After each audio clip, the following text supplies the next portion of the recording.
The second leg of the Parliament's budget session, which started on March 14, is heading towards a washout.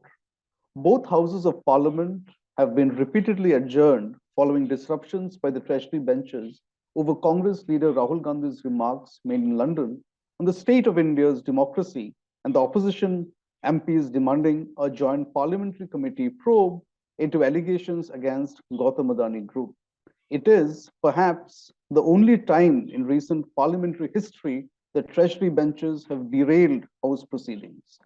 At the center of this raging political storm is Rahul Gandhi, who the government wants an apology for allegedly asking Western nations to intervene in Indian democracy. To discuss possible reasons for the center keeping the spotlight firmly on Rahul, a man the BJP has repeatedly lampooned as a failed politician, we have with us the Federal's Puneet Nicholas Yadav. Welcome, Puneet, to the show. To begin with, Puneet, the BJP is adamant on an apology from Rahul. While it is very clear that Rahul Gandhi will not apologize, isn't the BJP giving free publicity to the one leader it constantly seeks to diminish? Hi, Siddharth. I think, there are multiple dimensions that one needs to look at this issue from. Uh, you have a certain chronology that this entire thing has followed. Before this session began, just days before the session began, you had the culmination of the Bharat Jodo Yatra, which Rahul was leading. And there was, until then, not much of, very focused attack on Adani because the Hindenburg report had not yet come out. So any references to Adani and or the nexus between Gautam Adani's companies, Gautam Adani's growth in wealth, and the Prime Minister or the BJP government had largely been, as a way of supplementing the other issues that the Congress had been raising, which were unemployment, price rise, monopolies, and other issues of livelihood, which had been the mainstay of the, had been the focus of the Bharat Jodo Yatra. And so through the Bharat Jodo Yatra, you saw a couple of things which so far had not been very clear within the Congress and the opposition's politics. One, there was a very clear narrative against the government that was emerging out of the Yatra, a narrative which so far had been very muddled. So now you had a very clear axis on which the principal opposition party, which is the Congress, wanted to do its politics on. And as Rahul pointed out, there was talk of a clear narrative on which the opposition as a whole needs to counter the BJP. So this is one thing that had happened. Then you had the Congress's Raipur session, where a second leg for the Bharat Jodo Yatra was also announced, which a hybrid version, not exactly a replica of what had been done in the first version, but a hybrid version, east to west, which had been announced. During this whole thing, there was also the talk of, what kind of issues will the opposition go to the people with during the assembly elections that are going to happen, over the next several months, beginning with Karnataka in April, and then a bunch of them end of the year, and all big states like Madhya Pradesh, Rajasthan, Chhattisgarh, Telangana. And then the 2024 Lok Sabha elections. Now here comes in the Hindenburg report and the allegations made against Mr. Gautam Adani and his group of companies. I think, there was also a kind of maybe I wouldn't call it miscalculation, but an error by the Congress, because just before this session, the second half of the budget session was to reconvene, Mr. Rahul Gandhi goes to London and makes a series of statements. Now that gave the BJP a handle. It was always very clear that whatever Rahul will say in London will be picked up by the BJP. So what one wanted to look at was what exactly is it that Rahul will say and how is it that the BJP will portray this entire narrative. And so the BJP picks up on some words, twists some others, because the BJP is now claiming that Rahul went to the UK, went to London, and said that Western democracies need, like the US, like the UK, like other European nations, need to intervene and save Indian democracy. And so he's asking for foreign interference. Which, if you've heard any of his conversations, the 4 or 5 conversations and the lecture that he had at Cambridge, he has not said. And that is what the Congress's stated position has been, that he has not said what he's being accused of saying.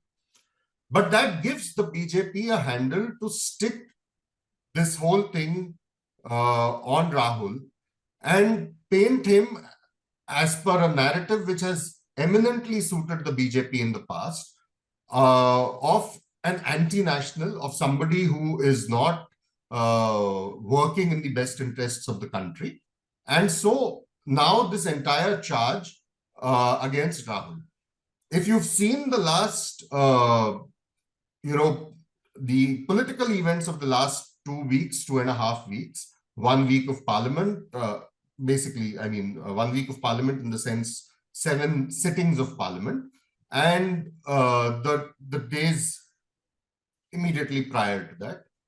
And now, suddenly there is no talk of issues like unemployment. There is no talk of issues like price rise, like job losses, like, what is happening with regard to communal harmony and, communal violence, etc. Everything is now focused on Rahul and the Adani and the JPC issue or the Adani issue. The Congress also, which had managed to make its narrative around unemployment, etc., has now been stuck to only talking about the JPC and about the allegations on Mr. Adani. Now here, for the BJP, it suits, in my opinion, it suits them to keep this entire conversation focused on Rahul and then brush it aside by saying, oh, this man is anti-national. That has been the common refuge of the BJP in tricky electoral scenarios or tricky political scenarios, that you divert the entire conversation to hyper-nationalism, jingoism, what their definition of patriotism is, and then force the opponent to play on that field.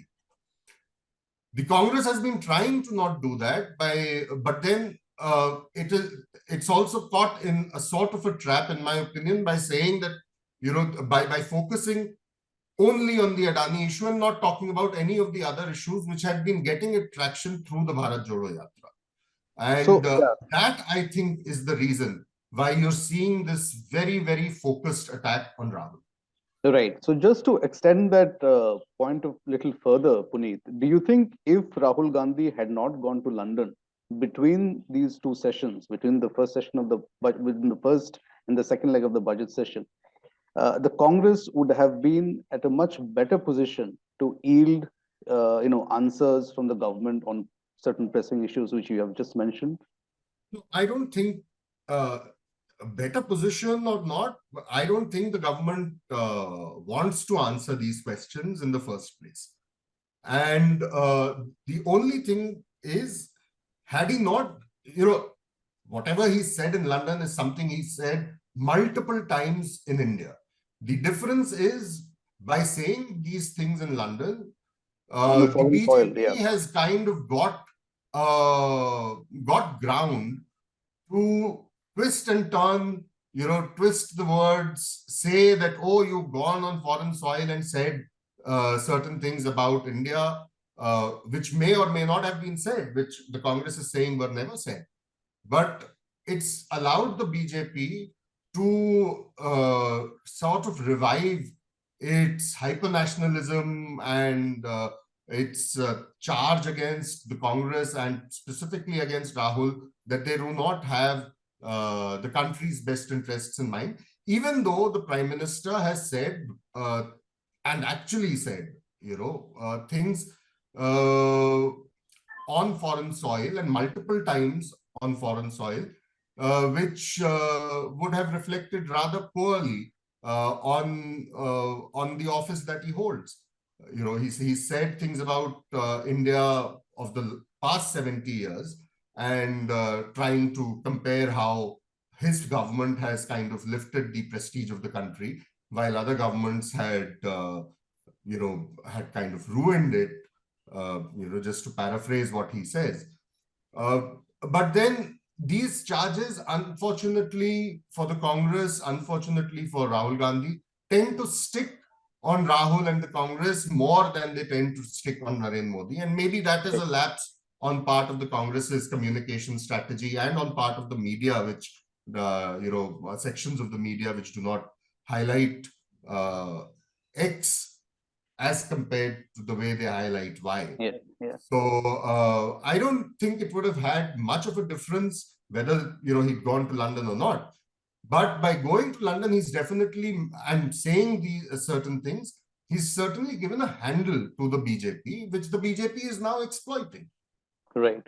He could have, stayed in India. There were 3 northeastern states that were going to polls and campaigned there and raised the same issues there. I don't think that could have been then twisted in the same way that his statements in London are being twisted. True. The BJP's focus on Rahul coincides with yet another bid by the various opposition leaders to stitch together an opposition front for the 2024 Lok Sabha polls. So do you see this merely as a coincidence? No, I don't. I think this is part of a very well-planned, well-thought-out strategy by the BJP's political managers and, showrunners. See, again, during multiple occasions when Rahul was asked about opposition unity, and his reply was that we need a very clear alternate vision to take BJP. And then in his own way, he had a vision which he said comes from his interaction with the people during the Bharat Jodo Yatra. There were several leaders from different opposition parties who joined the Yatra in whatever capacity at different points in time. Several other opposition leaders who did not join. But then days before the budget session, you also saw the usual, something that we've become kind of used to now, of central probe agencies becoming active against certain political parties. And, Manish Sisodia getting arrested, raids happening against, other leaders like K. Kavita of the BRS, etc. And this then, when Parliament reconvened for the second leg, has sort of brought forward brought to the fore once again the kind of fickle nature of opposition unity. We've seen how the Trinamool, which in any case, the Trinamool had been refusing to play ball with the Congress on the issue of opposition unity, as had the Aam Aadmi Party and the BRS. But, this session of Parliament, we've seen the Trinamool going completely silent. We don't see the Trinamool MPs joining any of them joining the protests on the Adani issue. There is a lone MP from the Trinamool, which is Mahua Moitra, who's still going, hammer and tongs on the Adani issue. We don't hear Derek O'Brien speak as passionately on the issue as he was speaking in the first half of the budget session, or any of the other Trinamool MPs. And at the same time, you have these multiple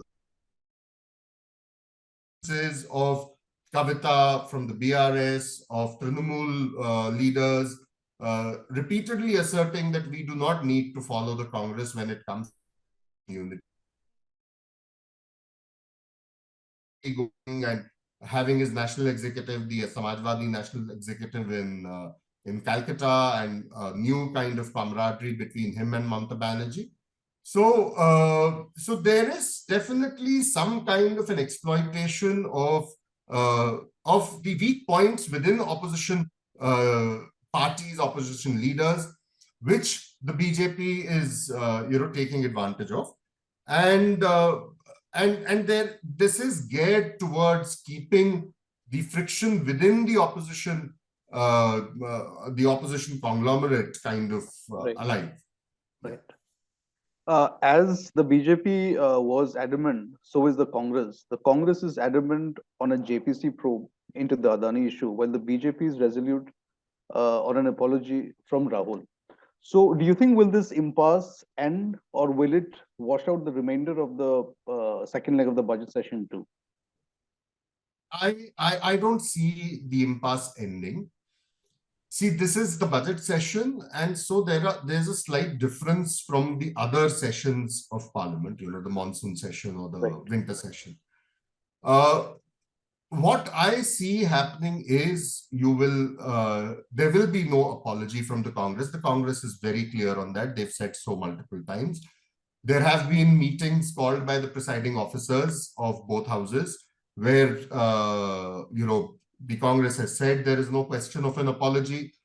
The BJP side has said, okay, let Rahul first apologize and then we can have a discussion on other issues. So I don't see that impasse ending.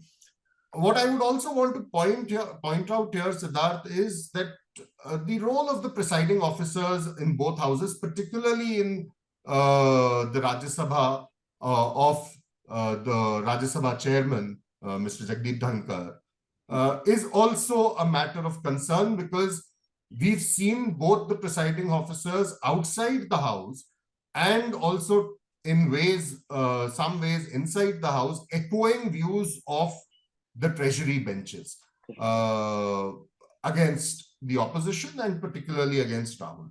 So I do not see this impasse ending. What I do see is that because this is the budget session, you have the finance bill that needs to be passed.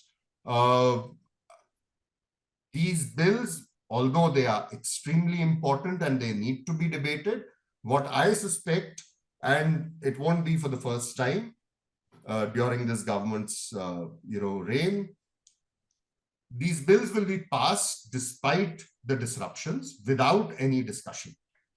And then there is an imminent possibility of the House being prorogued before schedule. So the House is supposed to end, the session is supposed to end on the 14th of April. I don't think it will go on till the 14th of April. It will most likely be prorogued before that.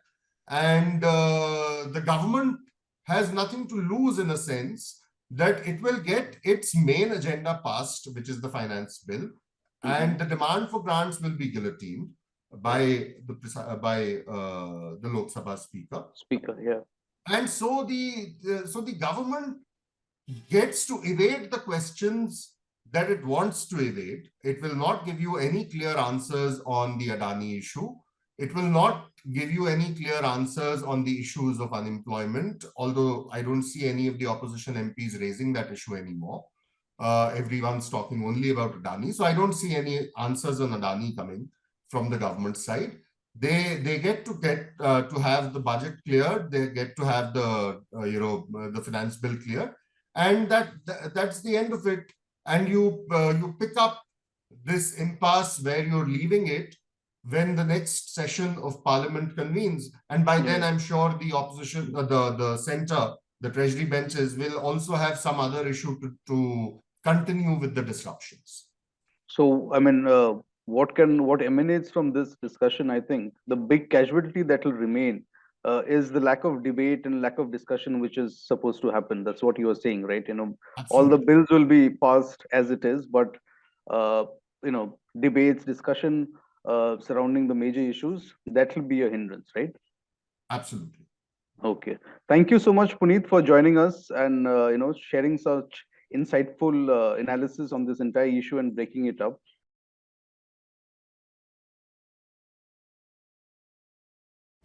Subscribe to the Federal's YouTube page for more interesting updates.